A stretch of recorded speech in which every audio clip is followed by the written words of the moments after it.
it's going to rain. That's the thing. It's going to rain. There's like a low pressure system coming in. It's going to rain, and we're not going to catch any fish because the fish don't like the low pressure system. And I'll explain that in about a minute. I think we're going to eat some dinner. We're going to go down to 40th Street, and we're going to try to. It's a pretty neat spot, and I'll tell you why. And then we're going to try to catch some fish, and we'll see what happens. But I don't have high hopes because it's going to rain. Not that fish don't like getting wet, but let's find out why. Let's go. Come on.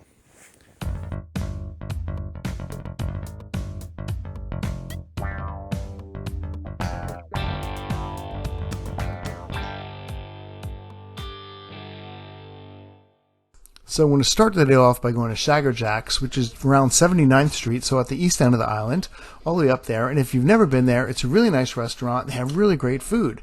And they have both outdoor and indoor seating, and dogs drink free all day. How funny is that? So there is your outdoor seating. They got some picnic tables, and of course if you go inside, there's indoor seating. They've got a bar, they've got some tables there. Now, my wife always likes to check out the specials, and one of the specials they have is the fried green tomatoes, which whenever they have them on the special, she gets those with some shrimp on the side.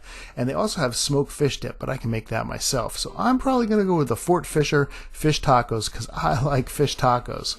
So I'm going to eat those up. Here they are right there. Yummy, delicious. I'm telling you, some good food at Shagger Jacks. Now, we're down at 40th Street, and this is the end of the Davis Canal inside the island. And the reason I point it out is because you can go there, throw a cast net, get some bait, and then just walk right over to the beach access and go surf fishing at 40th Street. And that's what we plan to do today. So, a guy came up to me and he was about done fishing. He said, I got some mud minnows here, so I'm going to put those on there. Now, I don't know if these mud minnows are going to work, and I think the reason they're not going to work is because you have to match the bait that's in the surf. That's what the fish are looking for. So I actually sent out the cast net, and I got a couple of finger mullet here. So we got the mud minnows going, we got the finger mullet going, which is the natural bait of what's in the area, and we got some shrimp going, which you can always get stuff on shrimp, right? Now the sky's looking a little ominous, and that's not going to work in our favor because we got a low pressure system. We're going to talk about that in a minute. But I caught a couple of fish, mostly croaker, like this little guy I got right here. So why am I catching croaker, especially so close? And that's the only thing biting. Well, that's what's biting on the shrimp. But then I realized the big problem. I had my sleeves rolled up. Now, anyone who's been fishing before knows you cannot catch fish when your sleeves are rolled up. So I rolled them back down, and I think that might have been the problem. Once I rolled them back down, I got a hit on the finger mullet, the natural bait that's in the water. Never got anything on the mud minnows at all, but I did get something on this, and this is a first for me. It's the first time I've caught a ribbonfish in the surf.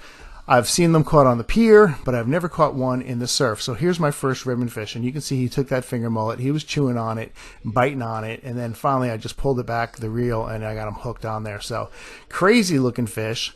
And crazy teeth. Can you see those teeth right there? And I was like a little bit scared, like how am I going to get this thing off my hook?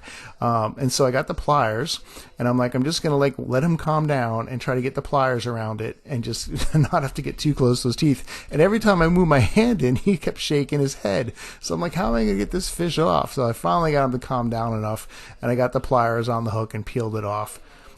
But you can see it certainly took a long time. It was not wanting to lose a finger. And finally, I just grabbed him, and then here I'm going to show you his teeth up close. Now, the fisherman that gave me the mud minnows came over, and he was like, that makes some good cut bait. And so I thought about it for a minute. But since I wasn't really getting any hits anyway, I decided to let him go. I shook him around in the water, got some oxygen back in the system, and he swam off eventually. But meanwhile, we got that low pressure system. Now, fish have an air bladder inside their bodies. And if it's a low pressure system, it's not pushing down on the bladder, and they feel uncomfortable. Think of yourself, like if you were gassy and stuff, you wouldn't want to eat. Well, the fish feel the same way. So we got to wait for this to pass and have a high pressure system come in that's going to push down on that bladder, and that's going to help. That and using the right bait, the same bait that's in the surf. Now, when it started raining, I couldn't get any more finger mullet. I think that really had a lot to do with it. They weren't going after the mud minnows, so we didn't have a great successful afternoon. But we got out there, we had a nice dinner, and we got some fishing in and a cool ribbon fish. So we're going to go back out this weekend, maybe tomorrow, and see what we can pull out. All right, let's get out there.